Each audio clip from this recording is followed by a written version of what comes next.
तालुक्याचे आमदार सुहास अण्णा कांदे यांच्या प्रयत्नातून शहरातील शिवस्फूर्ती मैदानावरील छत्रपती शिवाजी महाराजांच्या अर्धाकृती पुतळ्याचे नूतनीकरण व अनावरण सोहळा आज मोठ्या दिमाखात संपन्न झाला।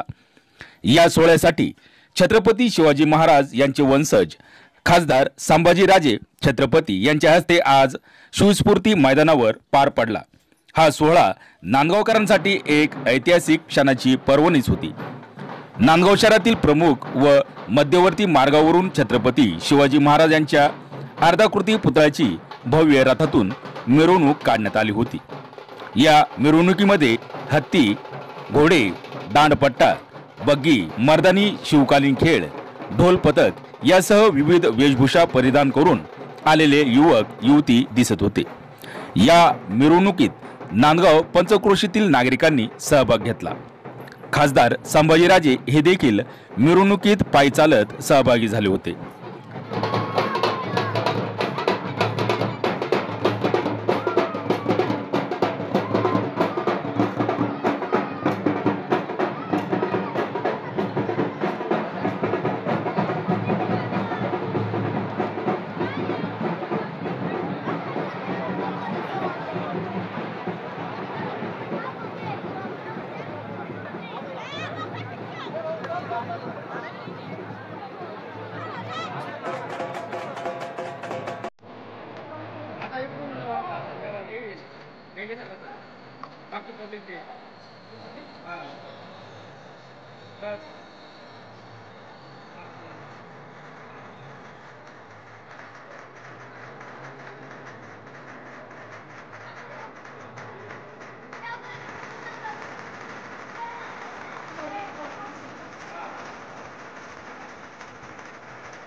शिवस्फूर्ती मैदानावर आल्यानंतर खासदार संभाजीराजे यांची लाडूने तुला करण्यात आली।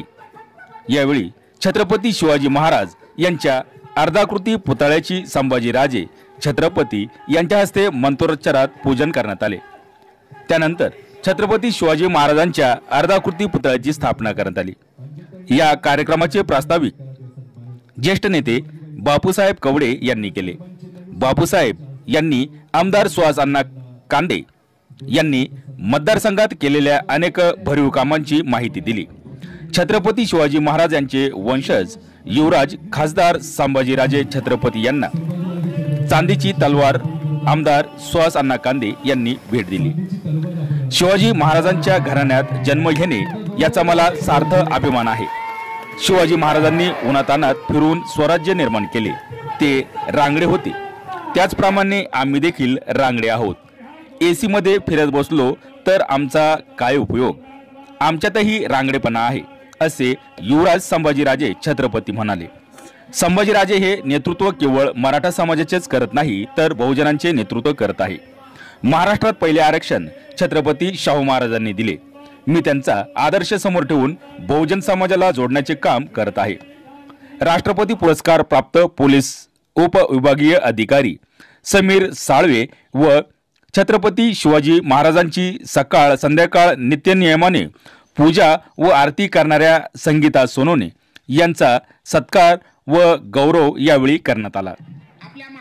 आमदार सुहास अण्णा कांदे यांनी दररोज नित्यनियमाने सकाळ संध्याकाळच्या पूजेसाठी येणाऱ्या खर्चासाठी बँकेत फिक्स डिपॉझिट विशिष्ट रक्कम ठेवून तरतूद केली आहे।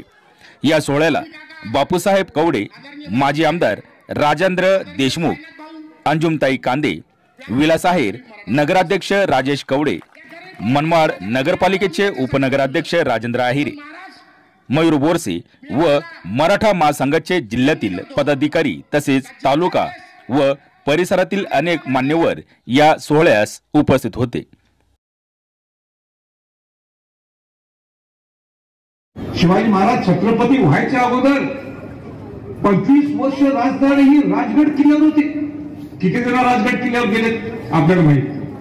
गडांचा राजा राजगड असं त्याला संबोधलं जातं. स्वतः शिवाजी महाराजांनी किल्ला तो बांधून घेतलाय. आपल्याला माहित आहे का? नाही. दुसरं शिवाजी महाराज डेलिगर करून काय करायचं आपल्याला? का शिवाजी महाराजांनी रायगड त्याच्यानंतर ज्यावेळी छत्रपती झाले त्यावेळी रायगड किल्ला हा ती राजधानी का केली? का स्वराज्य स्थापन केलं? का स्वराज्य हे 18 पगड 12 बडोद्यांसाठी होतं? का शिवाजी महाराज म्हणतात माझं स्वराज्य हे सुराज्य व्हावं? का रयतेसाठी कल्याण केलं शिवाजी महाराजांनी? त्याचा अभ्यास त्याचे चिंतन होणं गरजेचं आहे. आणि ते चिंतन करून आपल्या दैनंदिन जीवनात आपण पुढे कसं येऊ? मगाशी मी म्हटलं छत्रपती राजाराम महाराज. बऱ्याच लोकांना माहित नाही छत्रपती राजाराम महाराज शिवाजी महाराजांची चिरंजीव होते. 8 वर्ष ज्यावेळी शिवाजी संभाजी महाराजांना मारलं गेलं त्यावेळी रायगड किल्ल्यावरनं शिवाजी महाराज गेले कुठे? जिंजी. आवाज एन न्यूज नांदगाव.